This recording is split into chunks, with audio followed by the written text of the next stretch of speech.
Thanks for tuning in, guys. In this episode, I'll focus on simplifying what the stock market is, how easy it is to start investing. I'll cover off some of the platforms I've used through my journey to invest and how easy it is to get access to them.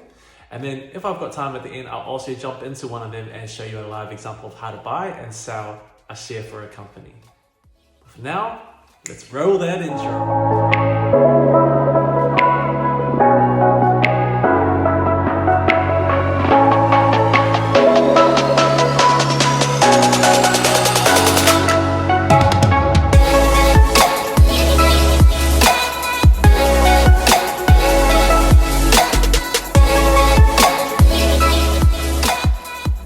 Welcome back, team. If you're new, my name is George and welcome to Island Money.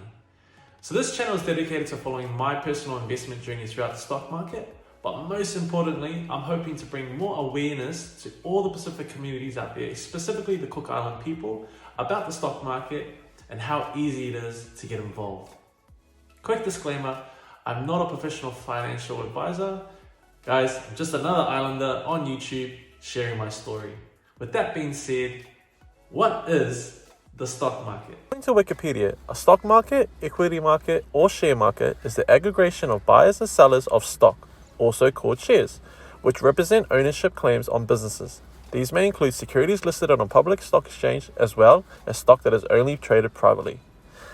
I don't know about you guys, but I'm still scratching my head. Even though I'm reading this right in front of me, it still doesn't make any sense. Alright, so let's simplify this and break it right down. So imagine the stock market is a shop, okay? A store. That sounds jandals. Okay, Islanders, we love jandals, okay? Trust me. So you walk into the store, you see these beautiful pair of jandals, you purchase them, okay? Now, at the time of purchase, those jandals are worth $1, okay? So for one pair of jandals, you spend $1. All right, got your jandals, put them on, you walk out, take off. Minute, all these awesome reviews come out about these jandals. Oh, these jandals are amazing. My feet have never felt so soft. It's like walking on clouds. Anyway, there's a lot of hype, so the whole community's talking about these awesome jandals. The next time you're in that store, okay, the stock market, you see a massive line going from the front of the entrance right to the back. And you're wondering, what's going on here? And you speak to someone, Bob, who's waiting in the line. He goes, "Oh, mate, we're waiting for these jandals. Apparently they're the best jandals in the world." He takes a look at your feet and he notices, hey, those are the jandals I'm waiting in line for. So what happens is, Bob offers you some money to purchase those jandals off your feet rather than waiting in line because he's afraid he's going to miss out on what's in stock. Now, this is the catch. Remember, you bought those jandals, let's say, a week ago for $1. Now that all this hype has been created around these jandals and what they can do for your feet, it's created a mass supply and demand effect. So a lot of people are wanting to buy this now. So in that scenario, right, it's driven the value of the jandals that are now in the store up to, say, $10, okay? Remember, you bought that pair of jandals for $1, but now those jandals just a week later are worth $10. So Bob goes to you, hey, I'll give you $10 right now so I don't have to waste time waiting in line, and I'll purchase those jandals off you. You look at Bob and you go, yeah, that's a pretty good deal, that's a pretty good profit margin, I'll do that. So you take your jandals off, you give your bloody toe jam jandals to Bob. He's happy days. He takes off. You've just received $10. So in theory there, you spent $1 for the jandals, you've returned to the store, and you've sold them to someone in line, waiting in line to purchase those same jandals, which are now gone up in price because of all the hype. So you made $9 profit, right? We'll just keep it really, really, really, really simple. On the flip side, right, keep that same scenario in where you go to the store to purchase some jandals. Let's say during the week you've owned them, there's been nothing but bad reviews, okay? People are just complaining about these jandals. They're saying, they're the worst jandals, they're always breaking. You know, it feels like I'm bloody walking on rocks. Might as well just throw them away. Might as well just walk bare feet. All right. So you decide to go back to the store and resell those jandals, not back to the store. So you're not selling them back to the stock market, but because of the bad reviews it's received, those jandals are now worth 50 cents, right? Half price of what you actually bought them for. You still you don't see a line out the door because they're not amazing, right?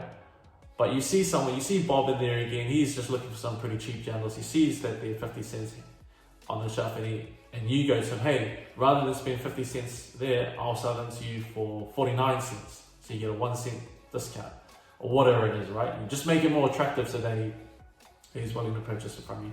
So Bob looks at you and goes, yeah, cool, save some money, I'll purchase those off you. So in that scenario, you can still return to the store and sell the jandals to someone else that's willing to buy them. But because of all the negative reviews it's had about them constantly breaking, it's like you're walking on rocks anyway, so you might as well just not even have them on. You know, you've sold for a loss. The value of the jandals have decreased, right? So that's something you got to keep in mind. When you're purchasing into shares of a company, there's no guarantee that the shares are going to go up, okay? There's just as much guarantee that it's going to go down as well. And there's a lot of technicalities, but remember this episode is all about just trying to simplify what the stock market is and how it works, okay? So yes, the stock market is the store, the jandals are the companies, and obviously the value, you know, as I mentioned, can go either way, and there's a lot of technical factors that influence that we're not going to get into right now. It's too early. Today is just about kind of understanding how the stock market works. Okay team, so now that you've got a real basic understanding of how the stock market works, let me show you how I actually buy and sell shares. So I use my Westpac app. So I've got an online trading account with Westpac. So I'll open that up here. All right, so you can see here, I've clicked on my portfolio. So right here, I can see all the shares I've bought, what the total value of it is, how much I've made in profit, how much I've lost, etc., etc. I'll see there where it says account balance. You can see I've got 24 cents in there. So I don't have any money in there at the moment, which means I don't have any buying power. So I have to deposit money into that, and I can just transfer it because I bank with Westpac. All the accounts are linked. So if I just want to put like $100 in there, I can just jump online and it takes like 2 seconds for me to top that up. So you can see there, I'm broke as now, so I got no money in there. All right, just keeps going on the bloody kits. But anyway, then I've got a watch list. So using this platform, I'm able to create a watch list of companies that I'm interested in purchasing. So it's got all the data that I need to know, how much they're getting sold for. Now, if you can see here where it says under last, so all these prices, this is always, when you see dollar signs and figures next to the companies, that's representing what per share costs. So just to give you an example, so you can see here in the middle, Flight Centre. So for 1 share of Flight Centre, it's going to cost me $14.60. Okay, so for 1 share of, for those in Australia, you would have heard of Afterpay, or even New Zealand, A2 Milk, that milk company. So for A2 Milk, it costs me $6.14 for 1 share, and for Afterpay, it costs $102 for 1 share. So that's that buy now, pay later business, which is taking off here in Australia. I'm pretty sure it's all around the world as well, but it's really big here in Australia. It has a news feed tab as well, so it kind of keeps you up to date with all the news that's affecting the company or the catalysts that have hit the company. Markets, a bit more fancy, or this data here to help you make decisions, and then there's a few more options here, so you can search for particular companies. So Zip, I love Zip. So it's similar to Afterpay. I think it's the second biggest company, buy now, pay later company in Australia, but it's actually branched out all around the world. And I won't get into it, just do your own research, but I really love this company. At the moment, it's had a bit of a rough month, I would say, or even 2 months. So It used to be about $15 a share, but it's dropped all the way back down to $6.90. So yeah, they've lost a bit of value. But anyway, if I wanted to purchase, so just to give you an example, if I wanted to buy one share of Zip, which is $6.94, all I have to do is click on buy, right? So buy, and then the code Zip. So every company in here gets their own, what they call ticker code. So it's just a few initials. So for Zip, it's Z1P. Tells me how much it costs, $6.94. And then I get the option of putting in how many I want to buy. So if I want to buy 100, or you can go value and put in how much you're willing to spend. So if you want to spend a total of like $1,000, it's totally up to you. So let's say I wanted to spend, I have a spare $1,000, which I don't because I've only got 24 cents. But say if I had $1,000, right, I'm willing to spend that much. And let's say I didn't want to spend $6.90. Say I wanted to spend only $6, right? So I'll put an order in to buy 166 units, which is shares, for $6, which will cost me $1,000. And I will select good till expiry. Now what that means is how long do you want to keep this order open for? So with Westpac, good till expiry means you're going to keep it open for 20 days. So they give you 20 days for this order to pretty much be accepted. And then good for the day just means for that day you're placing the order at the end of the business day, which is usually 4 o'clock when the market closes. If it hasn't been met yet, so if your target price, if it hasn't dropped down to $6, it's just going to expire and you won't end up, purchasing any shares. So that money just stays in your account. So let's say I want to do good till expiry, which gives me 20 days. So within 20 days, if that Zip share price drops from $6.94 down to $6, boom, I'm going to purchase those shares for me. So I review the order. Now a massive thing to keep an eye on, team, is, and it's not just with Westpac, but with banks, if you're opening up a trading account through your bank, like I did, they charge a heavy brokerage fee, which is like just a transaction fee for them to actually process the payment. So they charge, you can see here that I'm willing to spend, I want to buy 166 units, shares at $6. So it's going to cost me $996.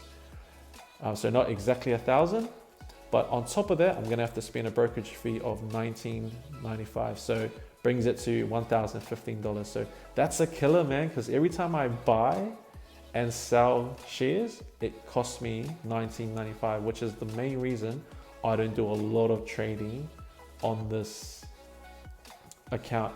I only have bought into one company, and that's it. Because every time I buy and sell, it just costs me $20, and that's too much money. So the other trading app that I use, and this gives me access to international companies in America, is called Stake. Now the beauty of Stake is that every time I buy and sell a share, it doesn't cost me any money, zero. And that's the main reason why it's my main account. So I do most, like 99% of my investing is in Stake account. I hardly ever touch my Westpac account because I don't want to pay $20 every time I make a trade. The only reason I have a Westpac account is because the company that I've invested in is in Australia, and so it's not listed on this platform with Stake. Stake only has international American companies. It might have other companies, but it definitely doesn't have, it might have other companies from different countries, but majority are from America, and it definitely doesn't have the one that I want access to on the Westpac app. So that's why I use this one. That's why I use Westpac. So sorry if I've confused you, man. Just ignore that. Pretty much, Stake is my main portfolio holder, where I've got most of my investing and most of my money. So just open that up. So again, here the front page has my portfolio, all my investments on it. It has a list of what I'm invested into, and then this little eyeball icon here is a watch list, just like Westpac had. So some of the companies I'm keeping an eye on. So you would have heard of Amazon, Netflix. Geez, look at that, $519 for one share of Netflix. Look at Amazon, $3,630 for one. That's for one share. So if you want to buy 3 shares, you're paying over 10 grand for 3 shares. It's crazy. Shout out to Tesla, my favorite. So currently, if you want to buy one Tesla share, $646. Mind you too, because these are American companies, stake is based off USD, right? So all this money you see here on the side, that's in USD, not Australian, not New Zealand, USD, right? So you need to convert it so it makes sense to you. Anyway, how do I get funds into this account?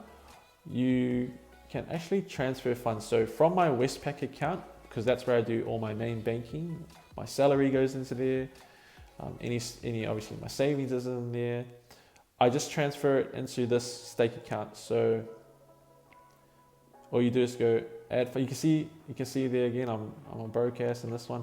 Doesn't mean I'm broke. It just means I don't have any buying power. So I can't jump on right now and purchase anything because I don't have any money sitting in there, ready to buy shares. I have to transfer funds. So I go add funds.